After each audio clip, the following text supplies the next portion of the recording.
Today, the DSS has arraigned Mr. Abubakar Malami, the former Attorney General of the Federation, and his son, Abdulaziz, over alleged terrorism financing.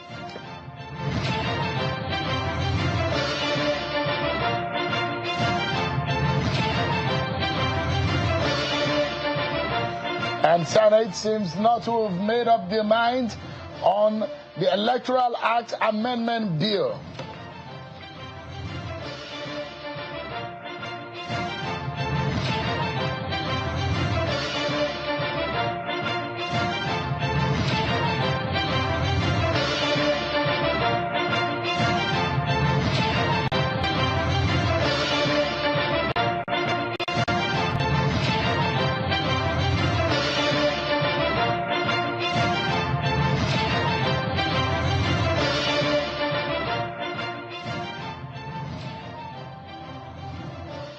Hello everyone, welcome to the program.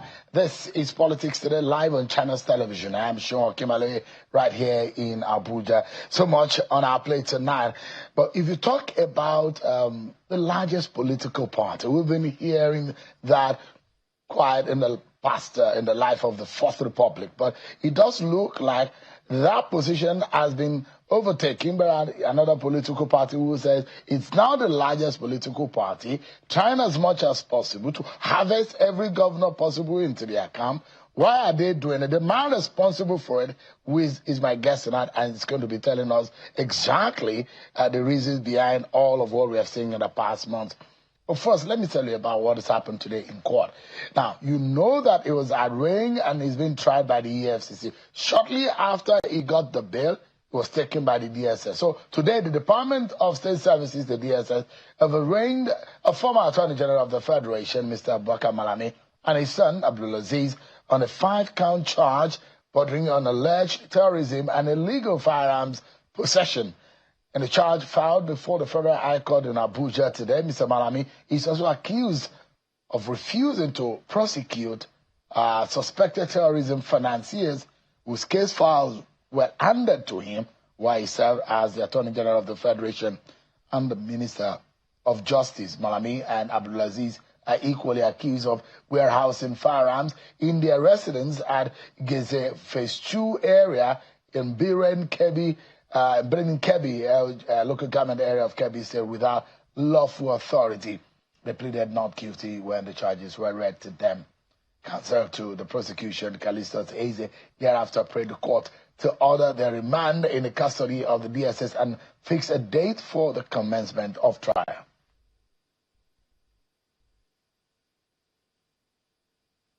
What we are hearing is that there is yet another intervention into the political crisis in Rivers State by President Bola Tinubu, hopefully to stop the process of impeachment on Governor Siminalayi Fubara. Details of it we do not know, or we may be getting later on the program.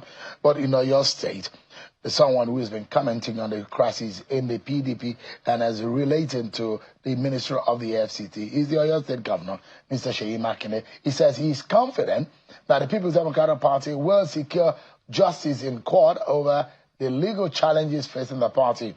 The governor expressed his confidence at the commissioning of the newly built PDP Secretariat at Okeado in Ibadan, describing the judiciary as the last hope of the common man. Governor Makinde says, although falsehood could persist for years, the truth would eventually prevail, noting that he has absolute trust in Nigeria's judicial system, that all pending court cases involving the PDP will ultimately be resolved in the party's favor. But let me allow you to listen to what a lot of people find quite interesting in the statement of Governor Makinde earlier today. Take a listen. In Yoruba land, we always say that if you see a house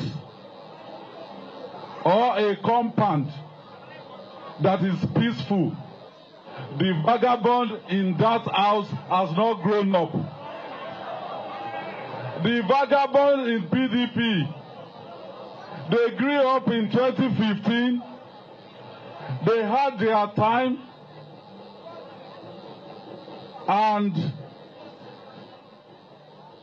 10 years, a decade, they practice their vagabondsy in the PDP, but they have been expelled in November 2025. So no more vagabond in PDP. In 2015, PDP lost power at the federal level. There was a gap in the leadership. Otherwise, those vagabonds will never have been able to take hold of PDP. And let me confess, I came into government in 2019. And towards 2023, I was yoked with them. But now I've repented.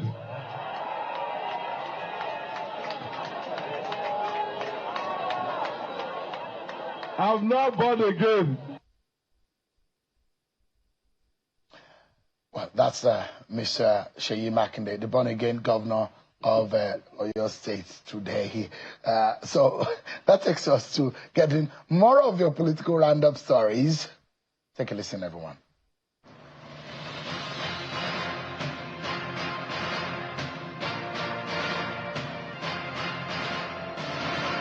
The Senate has called on the Ministry of Health and Social Welfare to develop and enforce national guidelines mandating minimum stock levels of essential antidotes and emergency medicines in designated public and private hospitals across the country. The resolution followed the consideration of a motion sponsored by Senator Adebule Idayat Oluranti, APC Lagos West, which drew attention to the urgent need for the federal and state governments to guarantee adequate stocking, availability, and access to life-saving antidotes and emergency medicines nationwide. The Senate expressed grave concern over the reported death of Ms. Ifunanya Nwangene, who passed on following a snake bite in Abuja.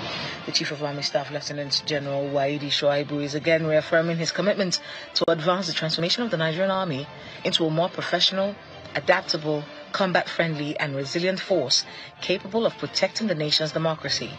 Speaking in Abuja at the annual conference of the Department of Special Services and Programs, the Chief of Army Staff, who was represented by the Chief of Logistics, Army Major General Adeyinka Adekunle, urged officers and men of the Nigerian Army to remain committed to discharging their constitutional responsibilities within the ambit of the law.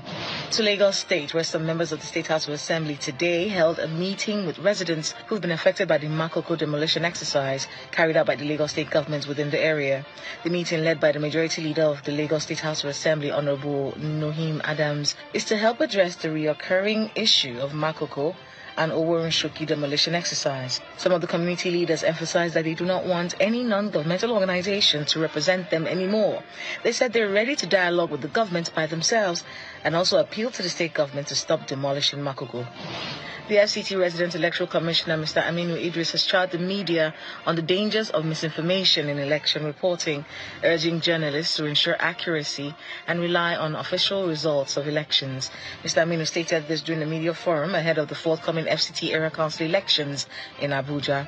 Speaking on the Commission's level of preparedness, he stated that the Commission has recorded substantial progress in several areas, including oversight of party primaries, release of final candidate lists, receipt of non-sensitive materials, and the activation of bimodal voter accreditation system devices.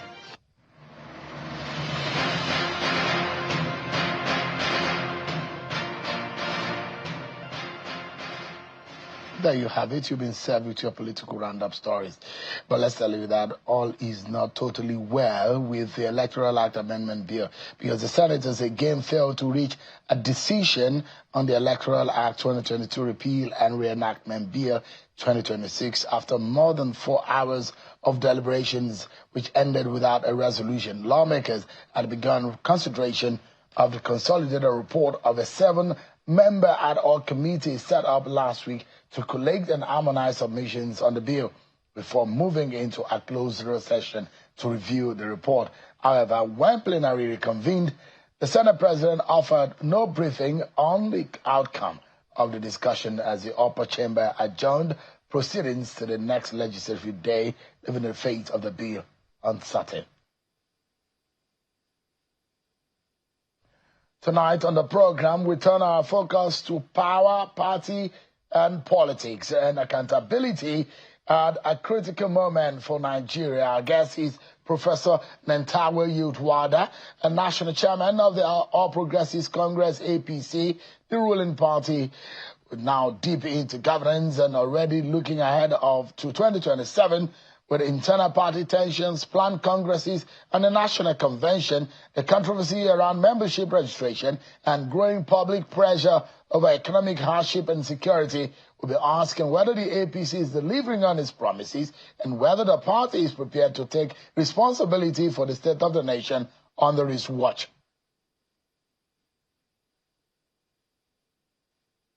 Professor Yiltwada, thank you so much indeed for joining us tonight on the program. Thank you, Shegun. Thank you, Nigerians. I appreciate it. Thank you. I see now that almost every member of your party, it does look like once you register as a member of the APC, you must wear something like this. No.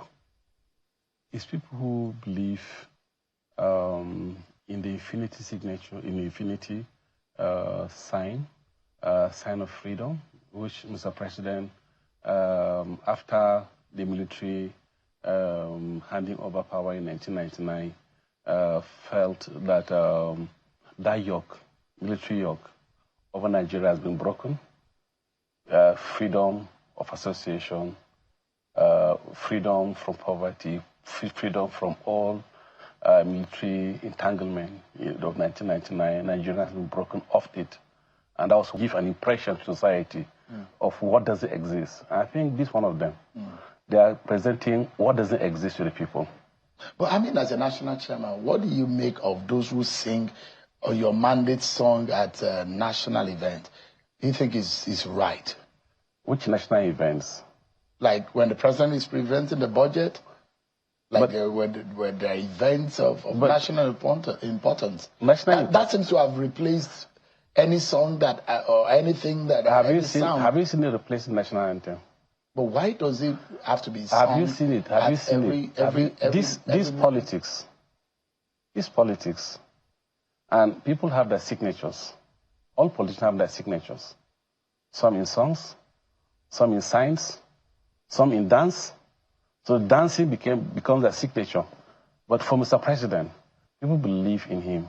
They believe that the mandate they gave him, this started from his campaign in 2023. That song, came in on the mandate.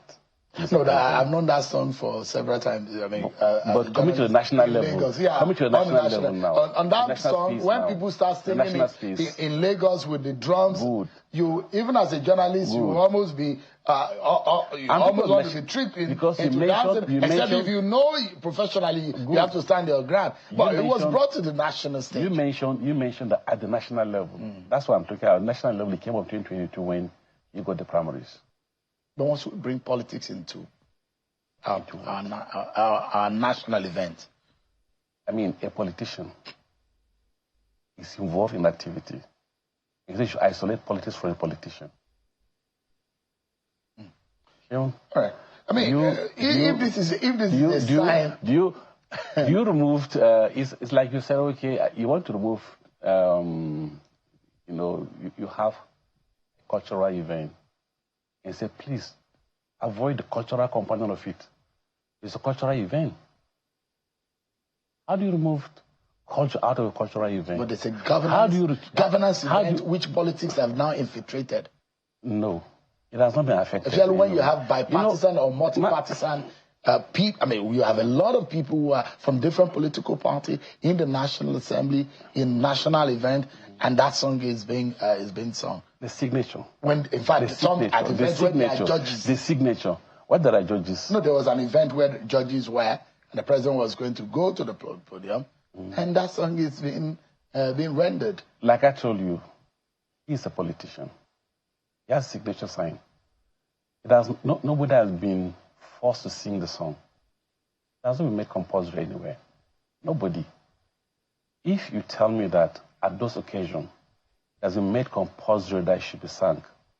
But if people voluntarily sing a song when the president stands up, sometimes people shout when the president stands up. People make signs when the president stands up. You mean tell me that when the president starts to make a statement, the whole place should be quiet like a graveyard? Okay. Let me take you up on those who, you said the sign is a sign of freedom, of the yoke of and the burden of military rule. There are those who are in Nigeria today who think that they have been brought under the yoke of this government and the burden that this government has served on them and is suffocating them. You know what, Sheon?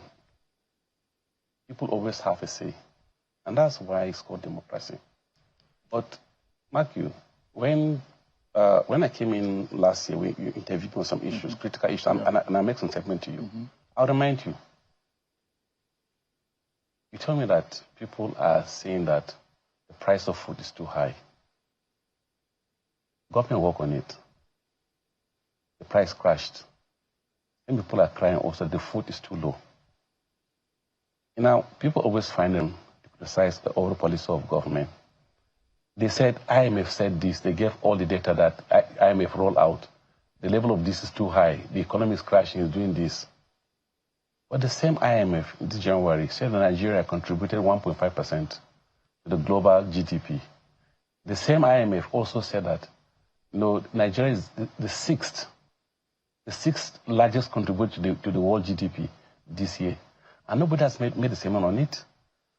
They also said that the economy was crashing, and we're growing. Last year we posted the growth of about 4%. Nobody's talking about it. The same people are talking, and the same government also contributed about 67 billion US dollars to the economy of the country.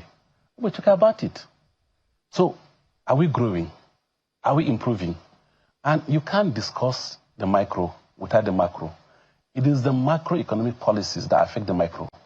And at the micro level, we're improving. We're doing very well. And it's already affecting the micro. If today Naira drop, if there's gradual reduction in the price of, in the exchange rate, today I checked before I came here, about 1,300 something. Less than 1,400. 1,400. From 1,700, 1,800, it has crashed down to 1,300 something, and we keep on going down. Which as the economy, which definitely good. 3 times of it grew under this government anyway. But mark you, like we keep on saying, there was a parallel market. But so why is it that 21 years ago, PayPal stopped Nigerians from making exchange? Was it during APC? It was a parallel market. But today, PayPal has accepted Nigeria back. It should even OP, that most payment platform in Nigeria before used to put on its merchant lane. Alibaba has taken up, and you can make payment on OP. Now I can take my Naira card and go anywhere in the world and make payment with it. Look, we've made the ease of doing business is attracting so much investment back to the country. And you tell me that the economy is not doing well. Look, Sheon, most of the indices that you can use to judge an economy were doing very well in terms of that. And this way, all the major people, the 3 major leading candidates, agreed on this policy that we're all implementing now. We all agree that we should remove the parallel market, collapse it. They all agreed it should be done. We agree subsidy is a fraud. All the 3 leading candidates agreed that subsidy was a fraud. All of them agreed that there's need for tax reform. That for over since independence, we will not make a major tax reform. So there should be tax reform. And we've done all that they said. And it was all agreed that when these policies are going, when these 3 policies are met, it come with consequences. All the, at the debate, all the 3 leading candidates agreed that there will be consequences. Have we worked towards improving the consequences? That's what we should be asking. And that's where social protection comes in now. Have we done well in terms of social protection? I can give you some that we've done well. Some of them were improving. I know that, yes. If we engage in an economic debate on the state of the nation and the statistics, and this is what I chew every day, the macroeconomic indices and the microeconomic indices, there isn't any, the handshake is still not there yes, above the heads of the average person, the microeconomic indices are being reeled out, and it shows that there is a lot of improvement. And anybody who understands those indices, we know that we've made some gains, no doubt. But the microeconomic aspect of it, which is the most important, the larger percentage of our people, that is where they dwell. That is what covers them. That is not being felt just yet. The average person, just a moment, sir. Yes. The average person who is watching us right now with their Pass My Neighbor generator still has not been able to feel adequately the pain that your government brought on them. Because in the last 3 years, some of these pain were brought by the Tinubu government because of the policies. Now, these same policies were the same policies that were agreed by everybody. And all Nigerian, most Nigerian intellectuals agreed that we should implement these 3 policies, that they were key. But the modalities were the issues. Good. The manner in which the party handled it. Listen, and that's why I'm thinking about the social protection system that we put as safety nets. Are there safety nets that we provided for Nigerians? I'll give you an example. I was a lecturer in the university. Even before the withdrawal of subsidy, most students in Nigeria hardly can pay their school fees. I know of many students who used to withdraw from the universities because they can't afford school fees. Today, these same students can access the student loan, which allows them to offset all their school fees. And every month, they have access to 20,000 naira per month. Whether they're on holidays or in school, every month they have access to 20,000. I know a number of them who even support their parents with the token back home for farming. And even during holiday, they even help pay the school fee of their younger brothers' secondary school in the communities. But to see the same government, over 1 million students have accessed it. It's open to anybody in Nigeria. If you're hearing me, and you're a student, and you have a problem with your school fees, just go to register at your university and put your name up, and you access the student loan. You offset your entire school fees. You have 20,000 naira every month for upkeep. This is a social protection system. So this is households. These are parents. Over 1 million students have accessed it. And all their parents are waiting for us during election. The NEL fund. Yes, the NEL fund. And that's one. The health insurance, the health insurance. We have over 4 million to 5 million Nigerians that have been brought in now. Newly people in the last 2 years. We've added over 4 million households. These are people who were never there before, and mostly artisans, mostly rural people, mostly market women have been brought into the safety nets. Mark you, these people pay as little as 10,000 per year for their household to access health services. 12,000 naira per premium of 12,000 naira per year to access health for a whole year. I mean, tell me that these people will be angry with the president. And then we have dialysis now. We have 10 dialysis centers across the country that have been selected. And I'm sure more will come up next year also as with the budget.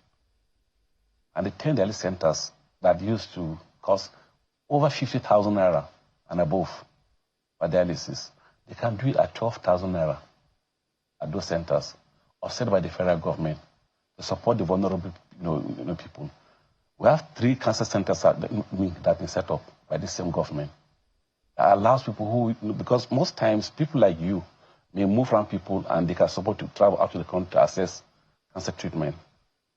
Here we have 3 cancers that have been built by the same government. And to allow for the poorest of the poor, vulnerable people to access health. And we also support over 7 million households with health, with the social protection system. 75,000 per household. These are households I'm talking about, not individuals. 1 million household on 5% per household. That's why about 35 million people affected by it. And I can keep on reading the numbers for you in the rural communities. Unfortunately, these people who I'm talking about don't have access to TV to come and sit and discuss here. They don't. So, and I know many people who are, and several other safety nets being provided. Realized that there was an initial failure to the Nigerian people, because once you get into office and people's there was a time that people were clamoring, just return us to where you met us on the 29th of May. And those were some of the cries that people, when suddenly fuel price went up, food prices went up, commodity prices went up. Shehu, let me ask a simple question. Some of the issues that were brought in. Let me ask a simple question, Shehu. You have a country that we borrowed what we could borrow. We couldn't borrow again. We went to ways and means and printed as much as we can to meet up with salaries. We couldn't meet up with it. We sold our oil, our crude in advance to meet up with our borrowing so we can meet our budgets. Yet we couldn't meet up with it. So we're operating in a harlot. And today we've closed all those chapters. Let me ask you a question, Shehu. You've been here. And I recall, I even watched you posting some years back, workers, pensioners, crying on the streets in states because their government could not pay pension. I watched you also bringing people here, workers here on this state, because the state government could not pay salaries. Some for up to a year, workers haven't been paid. These reforms have allowed all these workers across the country, in all 36 plus FCT, including federal government workers. Nobody has complained of salaries again. Nobody has complained of pension again. Why the pensioners that were in all the state government, some blocking governors can't even enter their offices. All those things disappeared because of these reforms.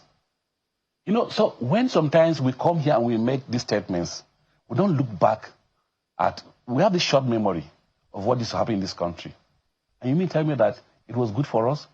When most people cannot even access fuel, run their businesses. You go and queue, you spend the whole day queuing to have access to fuel. You have your money, you don't have the fuel. Energy was a big problem. Most companies shut down, most businesses shut down. Small scale industry could not operate because sometimes fuel, 1 liter of fuel, you can't get it even for 2,000-3,000 naira per liter. You can't even get it. People queue for 3 days. Drivers queue for 3 days. People leave their business and queue for 3 days just to access fuel. You've forgotten all those dark days. But this reform have cleaned all those debts. And today, whether you like it or not, you accept the fact that there are no fuel queues. Are there fuel queues again? You've been clean. And you also accept the fact that no state worker is complaining about pension, about salary. They've all disappeared. But the workers in FCT are protesting. But for different reasons. Contractors are blocking the Ministry of Finance. For different reasons. For different reasons. If you said unpaid, sometimes maybe if you don't meet up with your for over 2 years, those have finished work for the federal government and yet they are not being paid.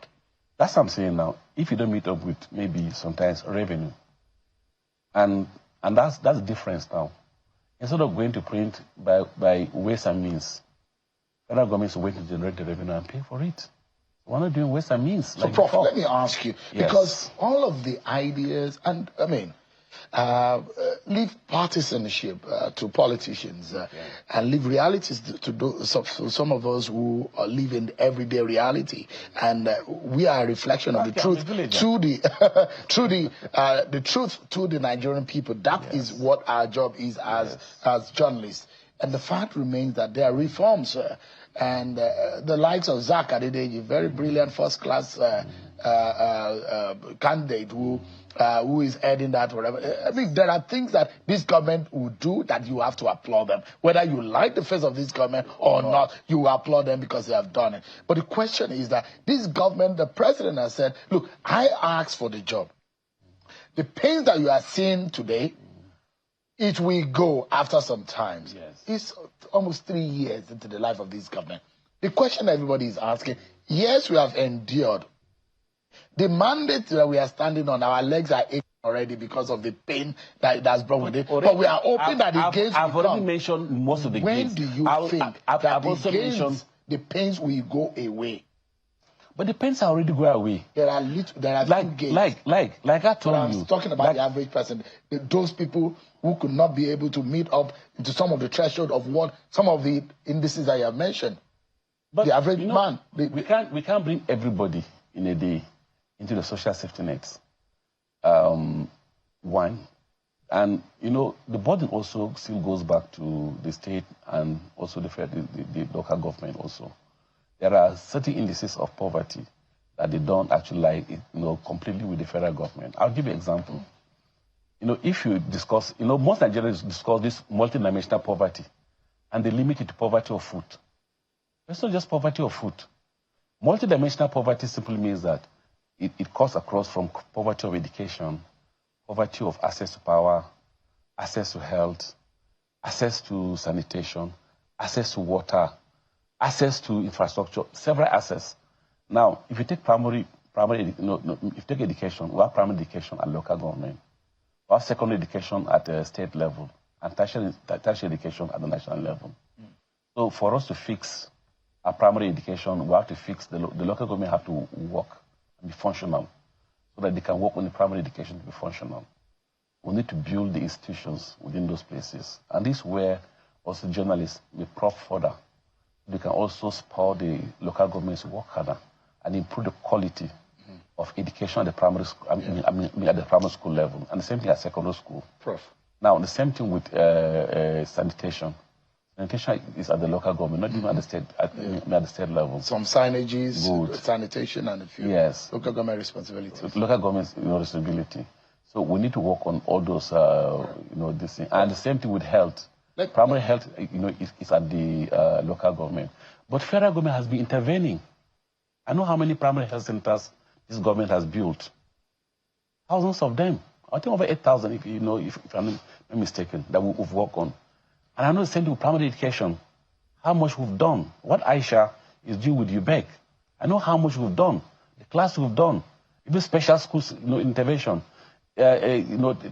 Special, what the Minister of Education is doing with technical vocational education at secondary and secondary level also. All these are work being done at just a moment. Yes. Let me ask you, we're due for a break, but let me ask you critically. By the virtue of the statement of the president during the campaign, there are those who say the Ministry of Power has successfully sacked the president from running for office.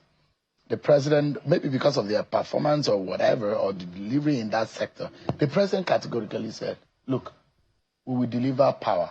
And in fact, he has said that some kind of billing will be almost free or next to free. And if we don't give you electricity, do not vote us into office. Now, what you should ask is that, have we made improvement? Have we made gains in No, it's a different.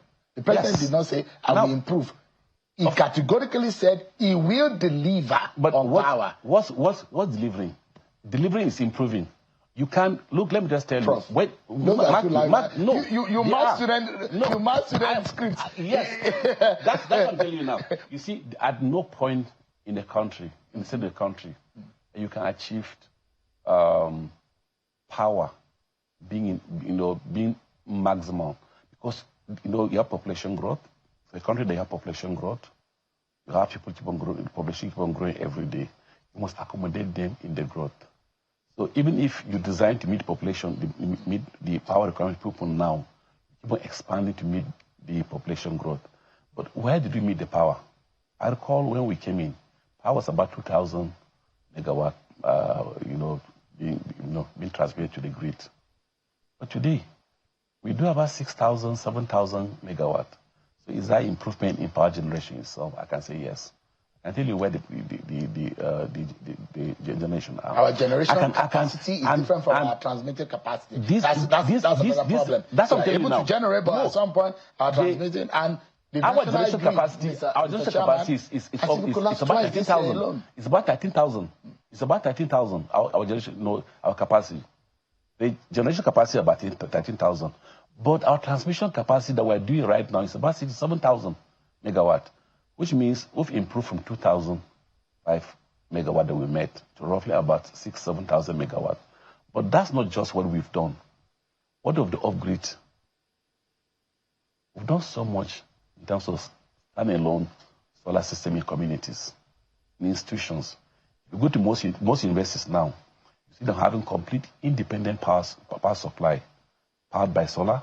We're doing the same thing with teaching hospitals, building standalone power supply. So we're taking off a lot of system off the grid. So if you see the grid being stable now, you have more power. It's not just because we generated more. It's not stable, the grid. In 2 weeks, it has collapsed twice. Now, you see, last year alone, should I count how many times the national grid collapsed? Yes, grid collapsed globally. But what you should ask is that our grid has BP problem. Now, keeps collapsing and what keeps you should ask, what you ask as somebody in power is that how long does the collapse last? Most of the collapse we've been having these days, they had last for even sometimes 3 hours, 4 hours, and they've been restored. It means we're improving in the response time to our... It's different from what the president promised. You are adjusting... I'm not adjusting. I'm not adjusting. I'm telling you right. The opposition is saying, based on that statement, the opposition is saying, based on that statement, I'm an engineer. Your party should not even run, should not even be on the ballot. You see, you're a journalist. Yes, sir. So what you mean when I talk about power demands, the way you look at power demand is different from the way I would look at it as an engineer. I'm looking at as an engineer. Scientifically speaking. Yes. I'm thinking as a scientist. But maybe what President Bola Tinubu thought before the election started, maybe what he thought and the way he thought that he could dramatically change things. When he got into office, they're different. What we're doing now is even dramatical. The fact that you could build power for universities and getting it independent, getting it off. Do you know how much machineries are in the universities, in the workshops, in the laboratories? These are in megawatts. They've all been taken off the grid. Then with the hospitals, teaching hospitals, one take all of them off the grid. We're taking communities, rural communities, we're taking most of them off the grid. So all those grids, all these off-grid systems are all stable, permanent, 24 hours. Now, we're working also at the same time on improving the grid so that people that will be left on the grid will also have a stable power. The same thing also, don't you know, why do you even microgrid among the substations? Why do you microgrids across the country? And these are also built, if you go to Lagos, you know the microgrid that are in Lagos, that are being built within Lagos as independent power supplies within the grids, and as microgrids. So by the time you have most of these microgrids, and they can also feed the excess to the grids. And that's what is being worked on. Prof, give me a moment. We're due for a break. But when we come back, the opposition thinks that the government of President Bola Tinubu and the APC is struggling. Whether or not Nigerians trust this government to give them back that trust at the poll is a different kettle of fish entirely. But is the APC afraid of the ADC? The national chairman of the APC will be telling us more about the opposition, who says it is forcing members of the civil service to go into the APC. More with the national chairman after this break, everyone.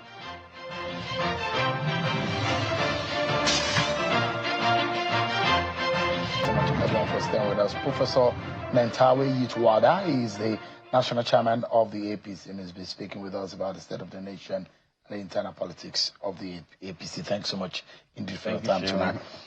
I wanted to find out, how much are you giving as incentives to the new governors that you have brought into the APC to cajole them to come? Nothing.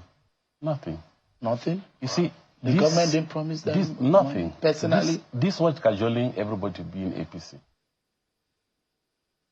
First, the internal democracy with the APC. APC has an internal democracy that has been deepened.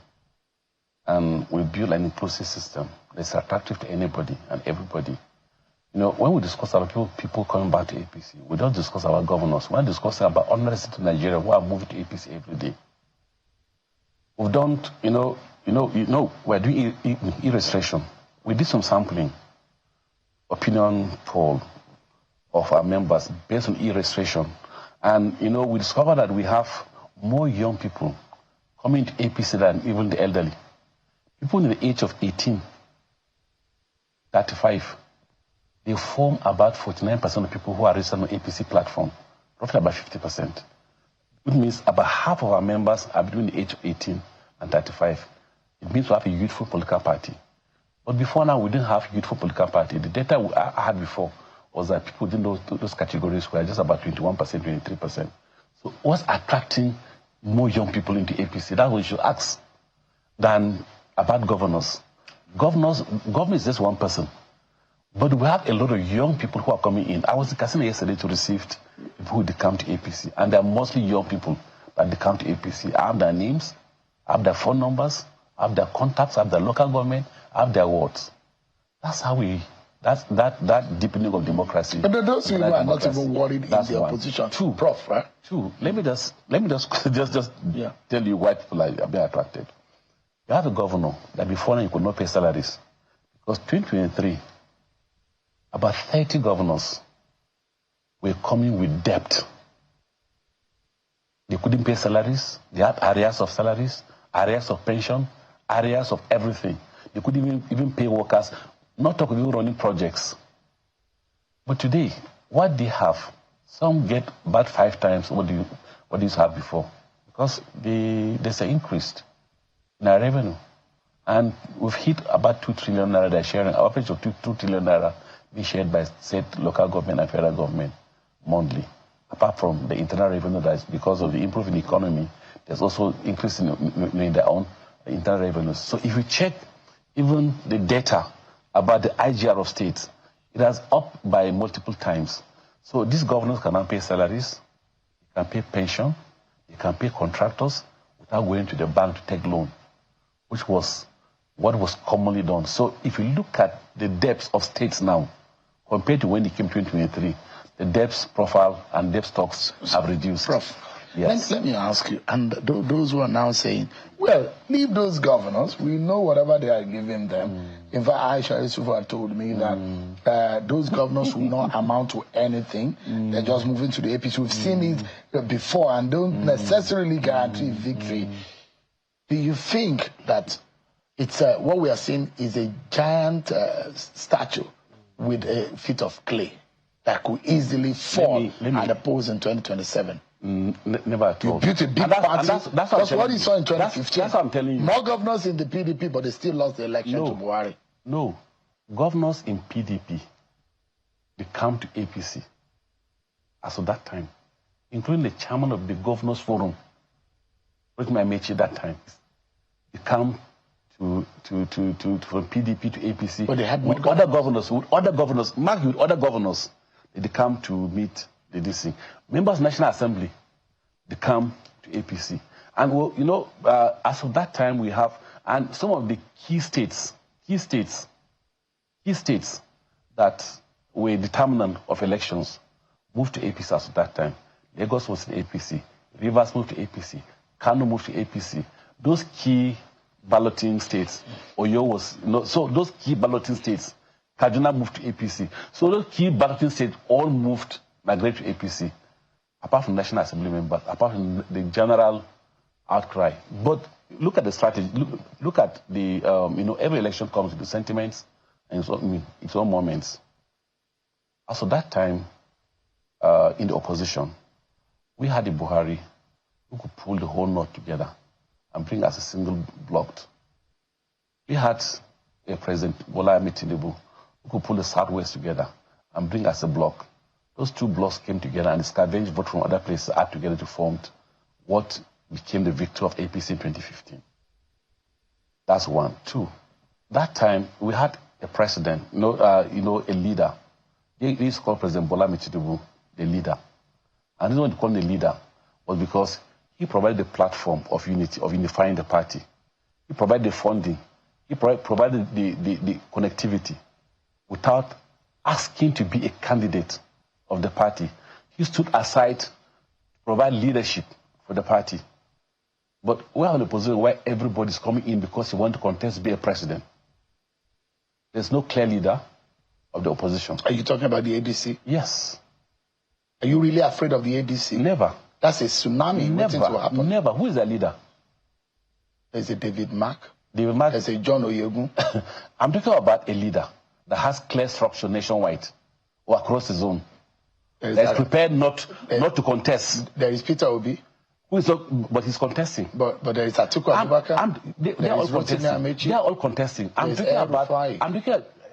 talking about a person who will stay aside, who can unify the people together, who can bring them under a platform, who can offer destruction without contesting. But it's a strategy of your party, Prof. Is to demolish and weaken the opposition and make it look like we are running a one-party. No, never. Is that the strategy? Sheun, let me ask you a question. If you are playing football and you have a team that the board of that football team decide to mismanage the club, they went to bankruptcy. They can't buy players. Even the players they can't pay their salaries. Won't you sign off their good players to your team? But you orchestrated it. That's the allegation. No. Your party orchestrated the fall and the weakness of this political Give me one evidence. Give me one evidence. Let's take PDP, for example. Give me one. What did you do? There are those who have blamed Mr. Wike for whatever woes that the PDP... Is Wike a member of my party? But he works for your government. He's appointed by the government, and he wrote the PDP. The PDP approved that, as of that time, the National Working Committee of PDP approved that he should serve in our government. We didn't ask for it. They approved it for him to work in our party. The National Working Committee of PDP approved for His Excellency Nyesom Wike to work for our party as an appointee of the president, but not as a member of the party. And we've respected that to date. We've not gone against what PDP said. Prof, so the paperwork that PDP is it the reason why the opposition feels that your party is jittery, afraid, and forcing civil servants to forcibly register for your party? We have never asked anybody. We have never appealed to any civil servant. No governor, not the president, not myself, a national party chairman. Nobody has forced any civil servant in a letter, verbal, or you can bring one video, even one video, or one letter to that effect. And I will apologize. But there's none to my knowledge so far by anybody APC. Maybe the opposition are forcing civil servants to go and register, I don't know, so that they will claim they have numbers. Right. Prof, ahead of 2027, yes, you're not worried about the coming together of the members of the ABC? Worried how? You didn't see the caliber of people that are there? They have said that it is the Nigerians against give me the calibers. APC. No, give me the calibers. Atiku Abubakar, Aminu Tambo, one, that's wait and listen. Peter Obi, Aisha Yusufu. Wait and listen. A lot of them. Wait and listen. David Mark. Wait and listen. Ralph Aregbesola. These are people who know your party so well. For every one person they have, we may have 5, 6 of them.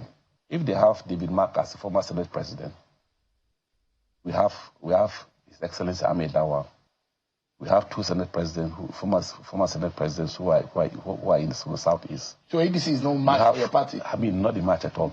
For Aregbesola, who was former minister, former governor, we have maybe over 30, 40. You imagine, Prof, that's a 13 million votes. 13 million votes. If you use the metrics of the 2023 election, for the 2027, yes, you already have a Peter Obi with 6.2 million that's votes. What election. That's what election was. That's what election almost was. 7 million votes. That's what. If you talk about that, then how many people from the Labour Party have crossed to APC? Yeah, members, National Assembly, ordinary citizens on the plateau. I can give example in my state. The gubernatorial candidate of Labour Party on the plateau has become to APC. All the senatorial candidates of APC of Labour Party, they've become to APC. All the House of Rep that won the election in Labour Party, they become to APC. All the House of Assembly candidates that contested on the Labour Party, they become to APC. So by that matrix, and I say that there's no Labour Party again. Let me ask you now. In essence, is that not your strategy to weaken the opposition to be able to? And they said they will surprise you at the election. The opposition is saying they will surprise you. The Nigerian people will shock you. Sheun, do you blamed APC for planning and for strategy? Is it our fault that we should be strategists? We have a president who is a strategist, political strategist.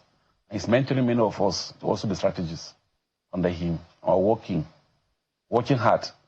You know, Shewan, let me give an example. I was yesterday in Casino. Saturday, I was in Taraba. On Saturday, I'll be in one state. Tomorrow, I'm going to hold meeting with strategic leaders from some states.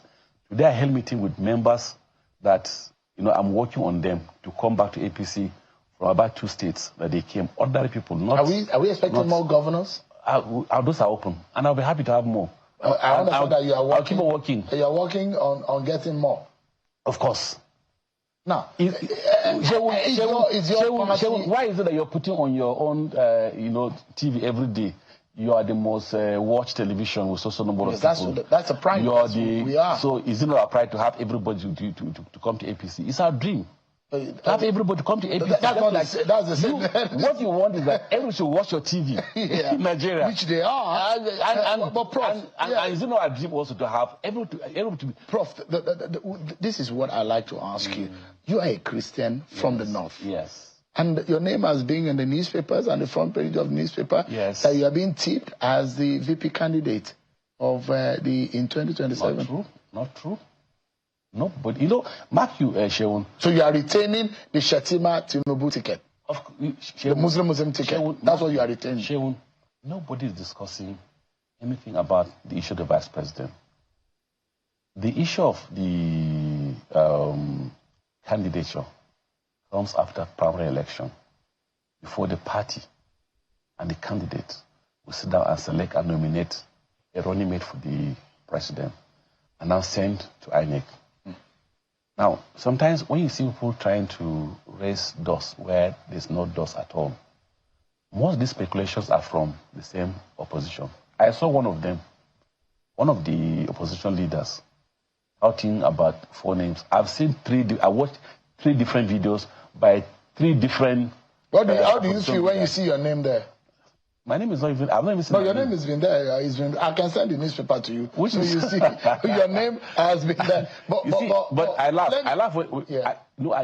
It makes me laugh. So you are not ready to be a VP candidate? There's nothing like that even. There's no card like that at all. Nothing has been discussed like that. But quickly... I chair this party. And this is a party decision. And that's why I made a statement some 2 weeks back that no political appointee or elected person in APC discussed the issue of the vice president. Last Saturday, I was with the vice president. We traveled to Taraba with him. The president sent him to represent him in Taraba. He was with him. I was with him in Kaduna. The president to represent him in Kaduna. I'll be with him in another state this weekend. Prof, the president also sent him to be there. My last question will be to you on the resolution of President Bola Tinubu in Rivers matter. Has the case between Wike and Fubara been settled? There was no case between them. Really? Yes. These are internal. What about the impeachment? Mark you, when it comes to the issue between Wike and Fubara, it's not within my purview as the national chairman of APC, because Wike is in PDP, Fubara is in APC.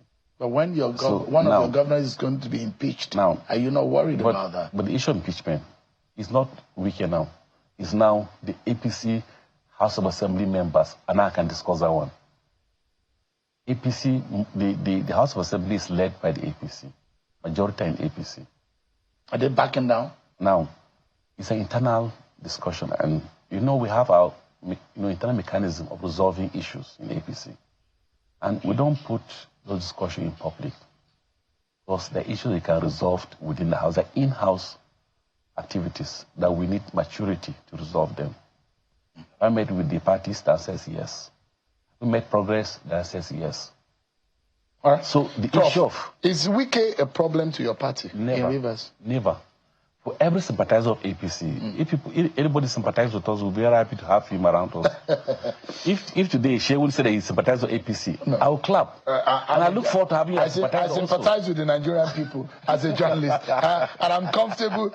On the mandate of the Nigerian people, I will stand. No, on our mandate, I stand on the mandate of the Nigerian people and the ethos of this job. But Professor Nandawe Yuswada, it's always a pleasure. Thank you so much. The heat is coming. The pressure is coming. No pressure. The elections questions are coming. No pressure. I will hope to see you more. No pressure. Thank you so much Thank you for so your much, very Shaun. civil and very gentleman approach to answering questions. Thank you so much indeed. Thank you. I appreciate it. That's our show for tonight, everyone. Many thanks for watching. I'm sure Malami. God bless Nigeria.